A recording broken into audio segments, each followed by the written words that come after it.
que rondam a igreja nos dias de hoje é a possibilidade de perder o foco.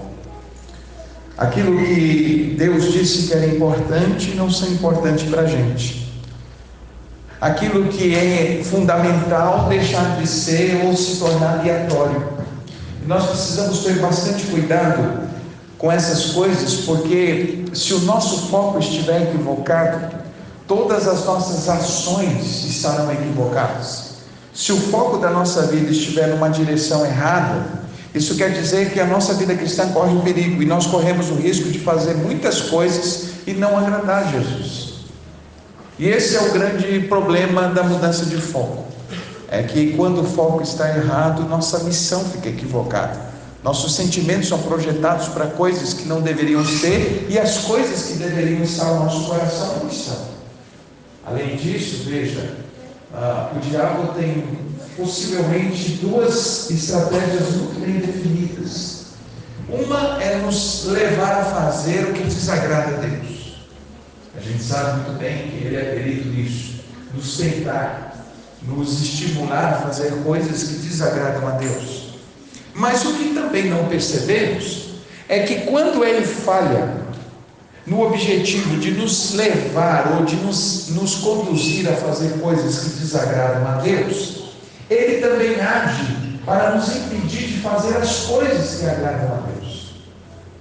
Porque muitas vezes nós olhamos para a nossa vida e nós nos sentimos tão satisfeitos como cristãos por uma razão muito simples. A gente olha em relação às coisas que a gente faz e a gente não vê, a gente não anda mentindo, a gente não anda adulterando, a gente não anda fazendo coisas que desagradam a Deus, e aí a gente tem a ideia de que nós estamos então dentro daquilo que Deus quer de nós, porque afinal de contas nós não estamos fazendo o que desagrada a Deus. Só que a Bíblia não diz que em relação a nós, o propósito de Deus é que a gente deixe de praticar o mal.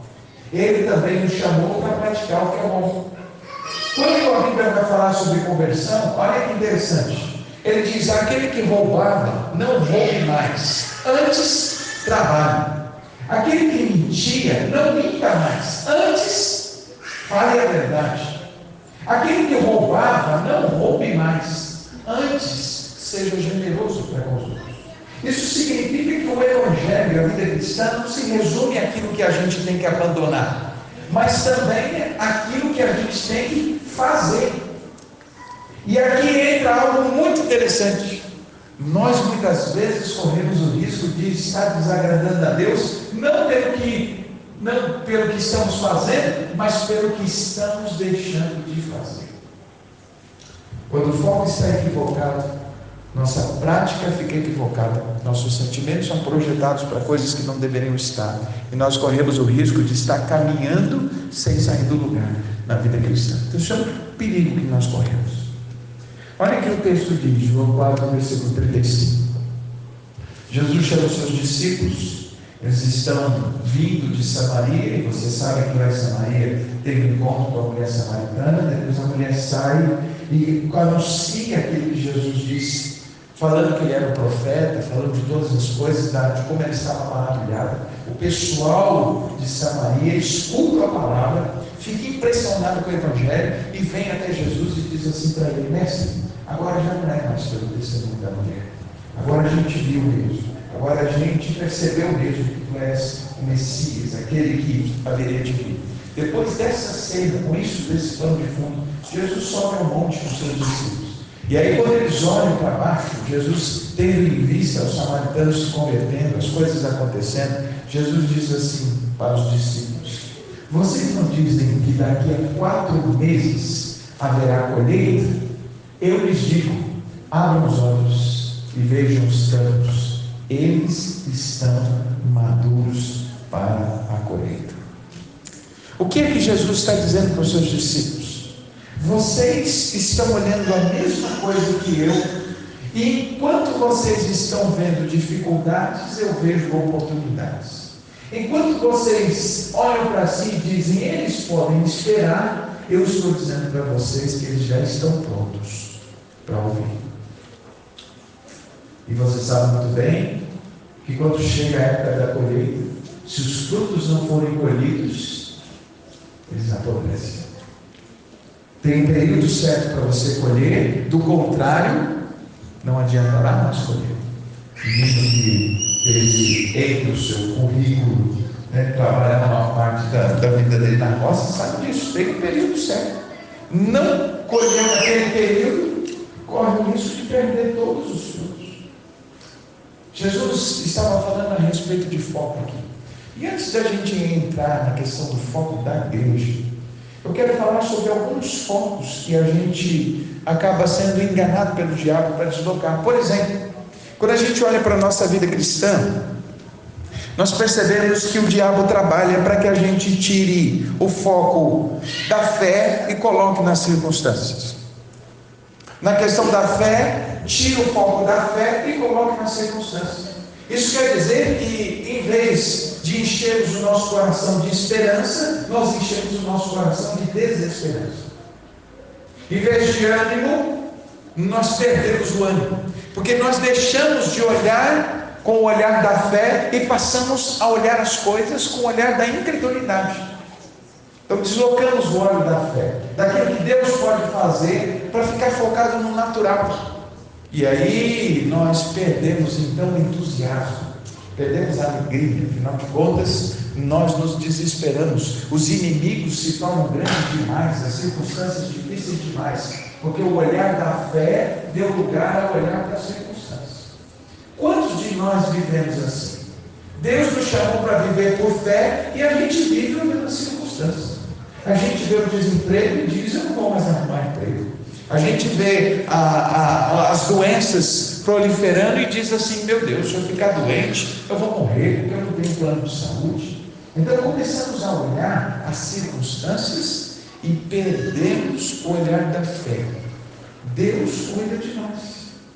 Hoje o irmão Sebastião passou no médico para poder fazer a consulta, para dar uma olhada na operação, e ele estava dizendo para mim que o médico olhou e disse: nossa, como foi bem feito, e elogiou a cirurgia.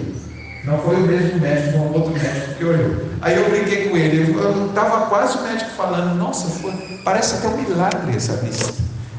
Então nós vivemos num tempo em que as pessoas julgam tudo natural, mas nós cremos que Deus intervém.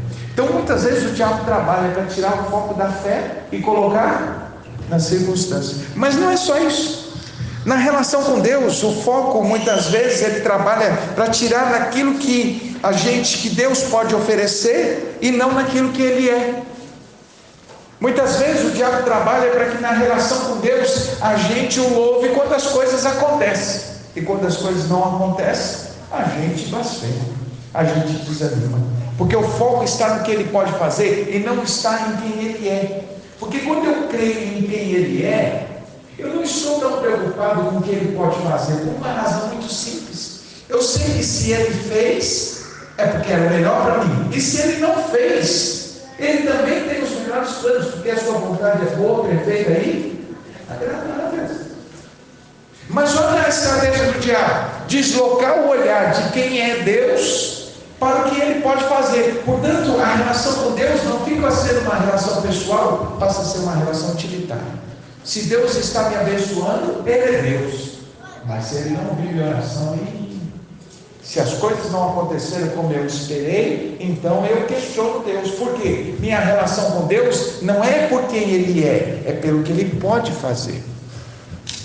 Só que pelo que Ele pode fazer na minha ótica. Assim como uma criança que vai no supermercado e pega um produto cheio de açúcar e você diz para ele: eu não vou comprar isso. E ele diz: mas você pode comprar, você tem dinheiro. Eu tenho dinheiro, mas eu não vou lhe dar isso, porque isso não lhe vai fazer bem. Se essa criança tivesse consciência do amor que o pai tem por ela, ele não questionaria o não. Mas ele não tem, é imaturo. Pessoas que lidam com Deus, que se relacionam com Deus a partir do que Ele pode fazer, demonstram a sua imaturidade. São crianças, são bebês espirituais. Não é que eles não são crentes, mas são crentes imaturos, porque a relação com Deus é baseada no seu caráter. é baseado em quem Ele é. Eu sei quem eu tenho crido, estou bem certo que é poderoso para guardar no meu depósito até aquele dia. Eu sei que o meu Redentor vive e que por fim se levantará sobre a terra. Quando nós temos essa consciência de quem Deus é, nós não ficamos tão preocupados assim quando as coisas não acontecem do nosso jeito, porque é muito provável que se a coisa não aconteceu do nosso jeito, Deus está tendo um jeito melhor. Deus tem um tempo melhor, e as coisas no jeito e no tempo de Deus são muito melhores do que a nossa. Está claro isso? A terceira distorção de foco que o diabo trabalha na vida da igreja, na nossa vida, é na nossa relação com o mundo, fazendo a gente valorizar o visível e o temporário e negligenciar o invisível e o eterno. Muitas pessoas já deixaram de confiar no invisível e no eterno para apenas colocar o seu olhar no visível e temporário. Tem gente que, em troca de um prazer pequeno, compromete a sua família, o seu ministério. Tem gente que, em troca do visível, faz como fez Esaú, que a sua fome imediata trocou o seu direito de primogenitura. Tem muita gente que, ao contrário do que a Bíblia diz para a gente atentar para as coisas invisíveis. Por que para as coisas invisíveis? Porque as coisas visíveis são passageiras, as invisíveis são eternas. Então, na relação com o mundo, valorizamos demais o dinheiro, valorizamos demais os bens, valorizamos demais o trabalho e pouco a nossa vida com Deus, pouco a nossa relação com Deus, pouco aquilo que nós fazemos para Deus, e nos esquecemos de que a gente vem nesse mundo sem nada e vamos voltar sem nada. Nu eu vim a esse mundo e nu eu voltarei para lá. Aí tem gente que diz assim, mas eu não vou nu, não, meu parente morreu, a gente pôs um terno nele. Pois é. Depois de um tempo vai lá visitar, não tem mais nem terno, não tem mais nada. A verdade é que temos que tomar cuidado, porque o nosso foco pode estar no visível e não estamos trabalhando para o invisível.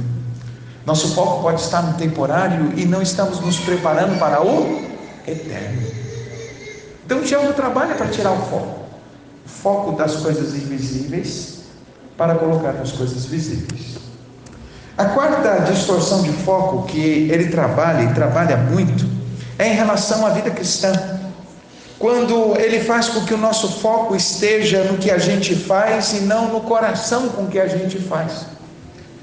A Bíblia, por diversas vezes, já disse que Deus não aceita que a gente faça algo e o nosso coração esteja em outro lugar. Tem gente que diz assim, Deus sabe que eu continuo no ministério, mas meu coração já não está mais nessa equipe, já não está mais nesse ministério, então você deveria sair. Porque o povo de Israel continuava oferecendo as festas, oferecendo sacrifícios a Deus, e Deus diz, eu não quero nada disso. E não é porque vocês estão cantando mal, não é porque vocês estão oferecendo o sacrifício que não deveria, não é por isso não, é porque os lábios me honram, mas o coração está em outro lugar. Olha o que a Bíblia diz em 1 Coríntios capítulo 13, ainda que eu falasse a língua dos homens e dos anjos, se eu não tivesse amor, de nada me aproveitaria. Ainda que eu desse o meu corpo para ser queimado, distribuísse minha riqueza com os pobres, se eu não tiver amor, de nada aproveita. Isso quer dizer que quando Deus avalia as nossas ações, antes de olhar o que as nossas mãos fazem, Deus atenta para o nosso coração. E aqui há algo interessante. Deus olha para o coração do que a gente faz. Às vezes as pessoas questionam aquilo que as nossas mãos fazem, mas eles não conhecem o nosso coração. Então nós temos que tomar cuidado com o coração, com o que a gente faz, porque ele faz toda a diferença. A quinta distorção de foco que o diabo trabalha para a igreja é especificamente em relação à comunidade cristã, quando a gente foca, se transforma em consumidor da fé, ao invés de sermos pessoas que oferecemos coisas para Deus. Isso quer dizer que há muitas pessoas que hoje enchem os nossos templos em busca do que Deus pode oferecer, do que a igreja pode oferecer. Quer ver um exemplo? A maioria das pessoas não escolhe um templo e uma igreja porque sentem que Deus quer que eles estejam lá. Eles olham a estrutura. Tem ar-condicionado? Não. Tem um bom planejamento? Os bancos são confortáveis? E os bancos não são. O som é de primeira qualidade? Ministério de louvor é feito de profissionais? Não. O pastor prega bem? Não. Então, não é para mim. Deus não está me chamando para essa igreja. E aí, quando você vai falar com essas pessoas, se elas se desagradam por alguma razão, elas vão embora. Por quê? Está muito calor nessa igreja, então eu não vou para uma igreja com ar-condicionado, porque eu não aguento esse calor. Mas tirar a mão do bolso para oferecer, falar assim, irmão, se quiser uma campanha de ar-condicionado aqui, estou dentro. Por quê? Porque a mentalidade é de consumidor da fé, e não de pessoas generosas que estão para servir a Deus. Às vezes a pessoa diz assim para mim, pastor, eu acho que eu estou querendo ficar aqui na igreja. O que o senhor acha? Eu falo assim, eu acho que você não deveria perguntar para mim isso. Você deveria perguntar para o Senhor, porque a igreja é um lugar onde servimos e não um lugar onde vamos se servir. Você tem que perguntar se nessa igreja onde você está, os seus dons serão aproveitados. Você vai fazer diferença, porque você vir à igreja para esquentar banco não faz diferença alguma. E eu não acredito que um músico, por exemplo, ele era músico do ministério dele, ele cantava, ele fazia um monte de coisa. Aí ele vai para uma igreja que ele não faz nada. E aí é Deus que está conduzindo isso? É estranho. Se você chegar no lugar, como é que eu sei que é Deus que está me conduzindo para determinado lugar? Porque eu me encontro lá. Ali é o lugar onde eu vou servir. Eu vejo uma necessidade onde o meu dom, o meu chamado, ele está dentro disso, ele está alinhado com isso. Deus não chamou espectadores, Deus chamou trabalhadores. Nós somos trabalhadores, nós não somos espectadores. Pastor, eu gosto de assistir o culto. A gente não vem assistir o culto, gente. A gente vem prestar o culto. É diferente. Porque assistir o culto significa ficar olhando as falhas, ficar olhando que deu certo. Cantou o hino tal, não gosto desse hino, eu gosto daquele hino, nunca mais cantou. Ou eu não gosto quando o pastor faz esse tipo de pregação, eu gosto quando ele fala daquele tipo de coisa. Mas quem disse que o culto é para você? O culto não é para te agradar, o culto é para agradar a Deus. A pregação não é para te agradar, a pregação é para agradar a Deus. Deus me livre de eu tentar te agradar, porque cada um aqui tem um gosto. Por isso que quando eu vou pedir mensagem para o Senhor, eu não peço a mensagem que eu quero pregar e nem que o povo quer ouvir. Eu pergunto para Deus qual é a necessidade da igreja e vou trabalhando em cima disso. Portanto, quando a gente tira o foco, a gente se torna consumidor da fé e a gente perde a dimensão daquilo que a gente pode oferecer. O que eu estou dando à minha igreja? O que a minha igreja me dá? Beleza, ótimo, glória a Deus, mas o que é que eu estou oferecendo para a minha igreja? Tem gente que diz, pastor, e é um monte de exigência. O senhor tem que comprar isso, a igreja tem que ter aquilo, a igreja tem que ter aquilo outro. Eu não acho ruim, gente. A gente tem que oferecer para Deus o melhor, ter o melhor equipamento, as instalações tem que ser bacana, o estacionamento bacana. Eu concordo com isso. Mas a grande questão é, não olhe só para o que a igreja pode te oferecer. Pergunte a si mesmo, o que você pode oferecer para a sua igreja em termos de talento, em termos de dedicação, em termos de oferta, em termos do seu tempo. Mas o diabo trabalha para que o foco esteja no que a igreja tem para me oferecer e não no que eu posso oferecer à igreja. O sexto, e esse sexto é algo bastante complicado, que é quando a gente desloca o olhar de Cristo e passamos a olhar para os crentes. Meus irmãos, a quantidade de gente que se afasta da igreja, ninguém nunca se decepcionou com Jesus. As pessoas se decepcionam dos crentes. Ninguém nunca deixa o ministério porque Jesus falou assim, deixa o ministério. Deixou porque ficou desapontado com alguém. Ninguém nunca abandona a vida cristã simplesmente porque Deus disse assim: filho, agora eu quero que você sente no banco e não faça nada. A gente abandona porque não reconheceram o meu trabalho, não me valorizaram, o pastor não falou meu nome. A irmã, quando citou o nome do pessoal que trabalhou no congresso, não falou meu nome, então a partir de hoje não faço mais nada nessa igreja. Vou sair do ministério, sabe por quê? Porque as pessoas falaram mal da minha aula, as pessoas não me elogiaram na minha aula. As pessoas pegaram no meu pé porque eu estou cantando fora do tom, e coisas assim. E nós então deslocamos o olhar da vontade de Deus, do chamado de Deus para nós, para focar nas pessoas, e aí a gente corre o risco de estar agradando as pessoas e desagradando Deus, e é diante dele que vamos prestar conta. Deus me livre de deixar o ministério porque eu desapontei com alguns dos irmãos. Se fosse assim, eu já teria deixado o ministério. Mas eu não vou deixar uma coisa que eu assumi diante de Deus por causa das pessoas. Não vou. Quantas vezes nós somos tentados a fazer isso? Não vou fazer mais. Pastor, não prego mais, porque o dia que eu preguei, as pessoas teve uns lá que não gostaram. Pastor, não canto mais, porque falaram que a minha voz é feia. Pastor, não toco mais, porque criticaram o jeito que eu toco. Nós precisamos ter consciência para quem nós trabalhamos. E se foi Deus que me chamou, só Ele pode me tirar. Mas essas coisas podem mostrar que Deus quer que a gente saia? Será? Sabe, uma irmã perguntou assim para mim: pastor, quando é que eu sei que é a hora de deixar meu ministério de líder de pequeno grupo? Eu falei: é simples.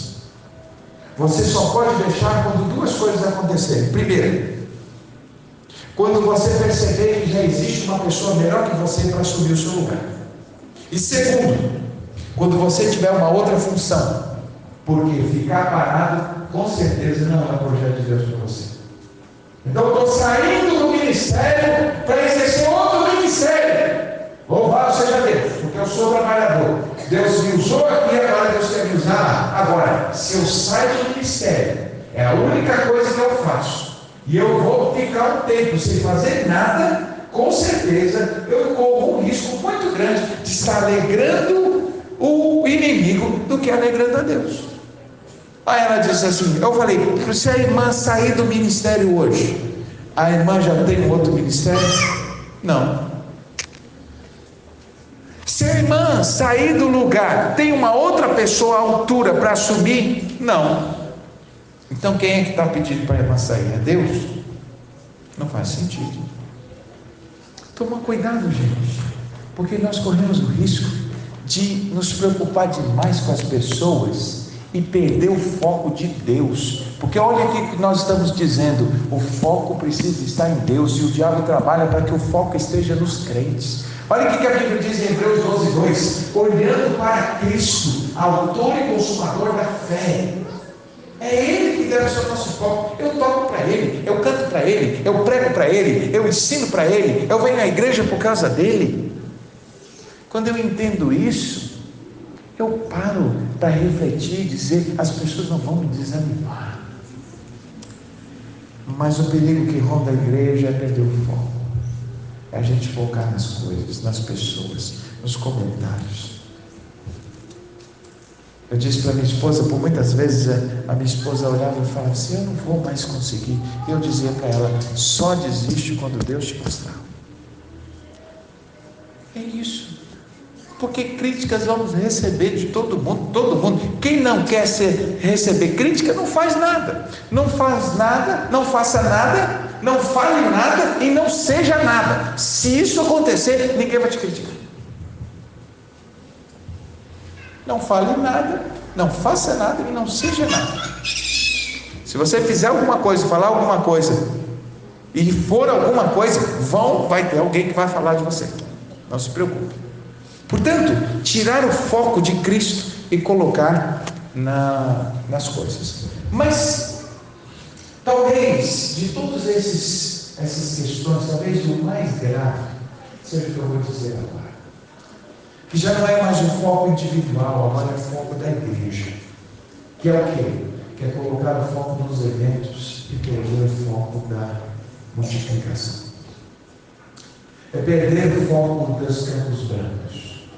E aí, como igreja, passamos a ser uma igreja que vive em função de si mesmo. No sábado, nós vamos iniciar um congresso de pequenos grupos. Qual é o propósito? O propósito é nós nos despertarmos para olhar para fora.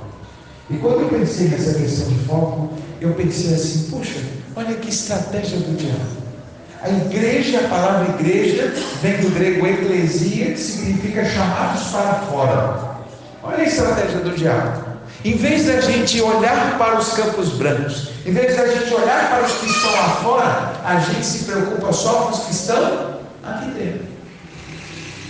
Fizemos os pequenos grupos, para quê?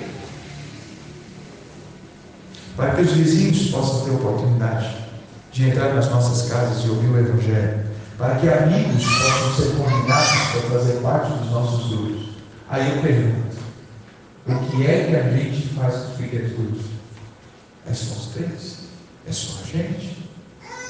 E eu não quero dizer que vocês não estão convidando, eu quero dizer que a gente não faz tanta questão assim. Porque eu concordo com você que é muito melhor fazer uma reunião só com gente que você conhece, só com os crentes, é ótimo. Todo mundo fala a mesma língua, a gente canta, come barbaridade, aquela coisa toda, estamos juntos, mas a gente perdeu o foco. O foco não é esse.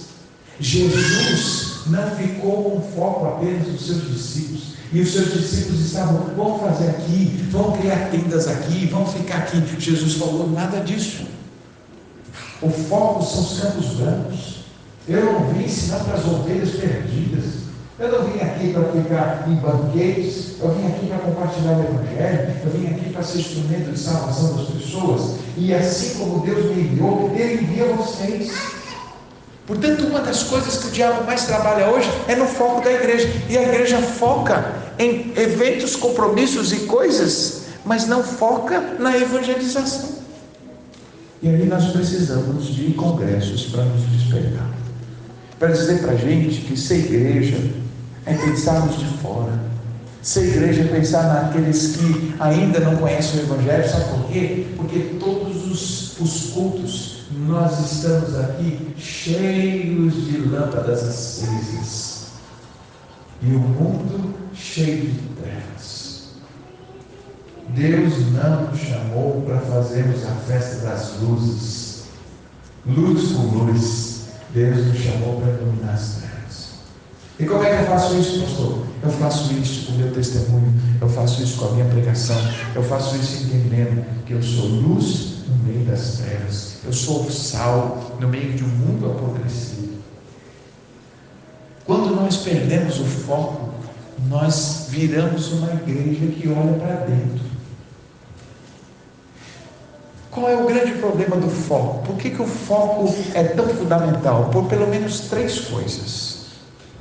Primeiro, é o foco que determina a missão. Aquilo que eu olho determina aquilo que eu tenho que fazer. Onde estiver o meu olhar, ali estará meu coração e minha missão. Se o olhar da igreja está do lado de fora, é óbvio que a missão da igreja será buscar os perdidos. Mas se o olhar da igreja estiver dentro, o coração da igreja vai estar de dentro. Então nós nos preocupamos em fazer as coisas que nos agradam. Nós nos preocupamos em fazer um pequeno grupo que nos agrada. E aí as pessoas chatas que vão saindo, a gente vai testar porque ele está fazendo falta. Mas as pessoas legais que estão vindo, olha, quando ele falta, a gente liga. Puxa, você faltou, ninguém deu risada, ninguém contou piada, ninguém fez as coisas. Gente, o pequeno grupo é para comunhão, o pequeno grupo é para estarmos juntos, mas o pequeno grupo é multiplicador. O pequeno grupo é para trazer vizinhos, trazer amigos, convidar pessoas e dizer para as pessoas: venham estar com a gente, venham comer uma pizza com a gente, venham tomar um refrigerante com a gente, um chazinho com a gente e compartilhar a palavra.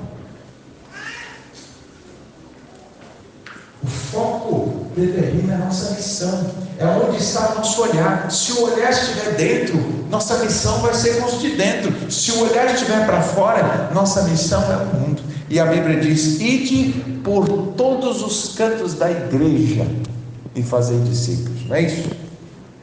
Não, não é. Ide pregar aos crentes e compartilhar a palavra só com eles. É isso? Não. O que a Bíblia diz? Ide pregar o evangelho a todo mundo. Como ouvirão se não há quem pregue? Conformosos os pés dos que anunciam a paz, os que anunciam coisas boas. Meus irmãos, nós como igreja não podemos perder o foco. Se a gente perder o foco dos de fora, nós corremos o risco de deixar de ser uma igreja vibrante, uma igreja atuante, porque nós passaremos a ser uma igreja em si mesmada, que um só olha para o outro, e nós ficamos brigando por posições, brigando por ministério, enquanto as pessoas estão se perdendo do lado de fora. O foco determina a missão. Mas não é só isso. O foco determina a prioridade. Porque aquilo que eu foco é aquilo que eu preciso fazer. Qual tem sido a prioridade da igreja? A prioridade é aquilo que damos importância, é aquilo que depositamos tempo e recursos.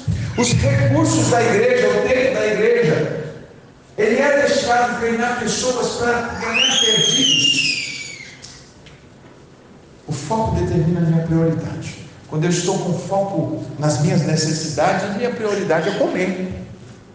Quando eu estou com foco na minha família, minha necessidade, minha missão é estar com a minha família. Quando eu estou com foco na igreja, só na igreja, minha missão é estar na igreja. Mas quando eu estou com foco em ganhar perdidos, minha missão, minha prioridade é falar do Evangelho. O que o diabo faz? O diabo faz a gente se acostumar em ser crente. Lembra que eu disse no início? Que o diabo trabalha para que a gente faça coisas que desagradam a Deus, mas que a gente deixe de fazer aquilo que Ele nos chamou para fazer. Então eu sou um crente, que eu não peco, mas também não evangelizo, não ganho pessoas, não faço discípulos, não faço diferença. E aí o diabo diz: tá bom, ele não está fazendo mal, mas ele também não está obedecendo a Deus. Ótimo. Por quê? Porque ele é neutro, ele é morno. E a Bíblia diz que quem dera a gente fosse frio ou quente, mas ele é morno. E o que está neutro? Ele nem é mau, mas também não é bom. Ele nem faz coisa errada, mas também não prega o Evangelho, não testemunha de Jesus, não faz a diferença. Precisamos tomar cuidado, meus irmãos. Levante os olhos, gente. Olha aí a prioridade de vocês. Não é disputar por posição para saber quem é o maior. E olha que interessante, no caminho eles estavam discutindo quem era o maior. Aí vem Jesus e diz assim: a história não é quem é o maior, a história é que os campos estão brancos e ninguém está indo atrás, ninguém está percebendo isso. 179 pessoas morrem por minuto no mundo. 179. Isso quer dizer que desde o começo do culto, quantas mil pessoas já morreram? A maioria delas estão chegando nesse exato momento no inferno. Então nós precisamos entender que onde está o nosso foco, está na nossa prioridade. Falamos aqui de missões e colaborar com missões. Perfeito, ótimo, é isso mesmo, porque queremos ser instrumentos, parceiros para que o Evangelho seja feito. Mas nossa missão está em casa, nossa missão está à nossa volta. Precisamos também tomar cuidado com isso. E por fim, gente, o foco determina a minha ação. O foco determina o que eu tenho que fazer, quando tenho que fazer, e me faz avaliar o que estou fazendo. O foco diz para mim o que eu tenho que fazer, quando tenho que fazer e se eu estou fazendo. Portanto, o foco determina as minhas ações. Se eu estou focado numa coisa, minhas ações estão atreladas a isso. Os discípulos estavam parados, inertes e resistentes, indiferentes, porque os seus olhos não estavam nos campos. Não estavam interessados em que o Evangelho chegasse aos samaritanos, não estavam preocupados com ninguém mais do que eles mesmos, queriam Jesus só para eles. Todavia, aonde a santa semente do Evangelho foi semeada, gerará frutos, porque a palavra do Senhor não volta vazia. A pergunta, meus irmãos, que eu quero fazer para todos nós aqui hoje à noite é: onde está o nosso foco? Onde os recursos, o que tua missão, tua prioridade, principalmente tuas ações, dizem a respeito do teu foco? Se a igreja não corrigir o foco, não poderá fazer diferença no mundo, como sal e como luz. E é precisamente esse o trabalhar do diabo, que a gente seja luz debaixo do balde, sal que não salga, discípulos que não fazem discípulos. Que a gente possa vencer essa armadilha do inimigo, avançar como igreja e fazer as trevas e o rei das trevas recuarem, porque está escrito que o Senhor edificaria a sua igreja e as portas do inferno não podem contra ela. Precisamos avançar com foco, ajustado naquilo que Deus tem para nós. Meus irmãos, atente para isso. Não tire o foco da fé para colocar nas circunstâncias. Não tire o foco de Jesus para colocar nas pessoas. Não tire o foco de quem Deus é para colocar naquilo que Ele pode fazer. Não tire o foco das coisas invisíveis e eternas para colocar o foco nas coisas visíveis. Não tire o foco do que o seu coração te motiva a fazer e coloque só nas ações. Deus não está interessado no que você faz, Ele olha para o coração. E por fim, como igreja, vamos deixar de olhar para nós mesmos e olhar para os campos brancos. O que são campos brancos? São campos que já estão prontos. Deus não nos chamou para converter ninguém, Deus nos chamou para semear, porque quem converte é o Espírito Santo, quem transforma é o ouvir. A Bíblia diz que a fé vem pelo ouvir, e ouvir palavra de Deus. Mas como ouvirão se não há quem pregue? Meus irmãos, que nesse final de semana a gente possa abrir o nosso coração para ouvir tudo quanto Deus tem para nós. E se precisarmos tomar um puxão de orelha, porque não estamos evangelizando, não estamos fazendo discípulos, não estamos convidando pessoas, não estamos orando por elas, que seja, porque Deus quer corrigir o foco da igreja. Meus irmãos, é muito bom estarmos aqui, é muito bom estarmos juntos como igreja, mas é melhor ainda nós nos sentimos com a consciência tranquila, porque estamos sendo instrumento para que outras pessoas cheguem. Às vezes não temos coragem sequer de convidar a pessoa para vir à igreja.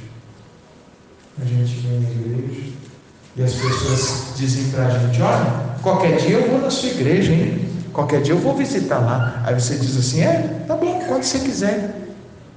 Não é assim. Quer ir lá hoje? Vamos lá, rapaz, se você quiser, põe uma calça lá, põe uma roupa, eu te espero. Vamos comigo. Ah, não, hoje eu não vou. Então, domingo que vem, marcado? 18 horas eu estou aqui, pode ser? Rapaz, ó, sério, hein? 18 horas eu estou aqui para te pegar. Combinado? Fechado? Beleza, então hoje está tranquilo. Domingo que vem, você tem um compromisso. Na semana passou lá, esquece, hein? Domingo, 18 horas, 19 horas. Deixa se preocupar. Mas sabe o que a gente faz? O dia que você quiser ir, vai. Aí eu te pergunto, uma pessoa que está longe da igreja, que vontade que ele tem de vir à igreja? Uma pessoa que o diabo está lá enchendo o coração dele de jogo, de futebol, de vício, de amizade, como é que essa pessoa vai querer vir à igreja? A gente tem que dizer: olha, meu amigo, eu passo aqui. Uma, porque ele tem vergonha de chegar sozinho. É ou não é? Eu não vou chegar lá, não conheço ninguém. Nem sei onde está meu vizinho. Mas é diferente quando ele chega com alguém da igreja. Você apresenta: olha, esse aqui é o fulano de tal, é meu vizinho, é meu amigo, esse aqui trabalha comigo. Gente boa demais. Um dia ele veio fazer aqui uma visita: pastor, quero te apresentar aqui, ó, esse aqui é meu cunhado, cabra bom de Deus. Se Deus quiser, Deus está fazendo uma obra na vida dele. É assim, gente. É assim. Que o Senhor nos abençoe e nos ajude, para a gente não perder o foco. Porque quando a gente perde o foco, nós corremos o risco de perder a visão e estar cumprindo uma missão para a qual Deus não nos chamou. Que Deus nos ajude a corrigir o foco, para que o sentimento, as ações, a prioridade e a missão da igreja sejam ajustadas. Que o Senhor abençoe a sua palavra em nossos corações. Amém?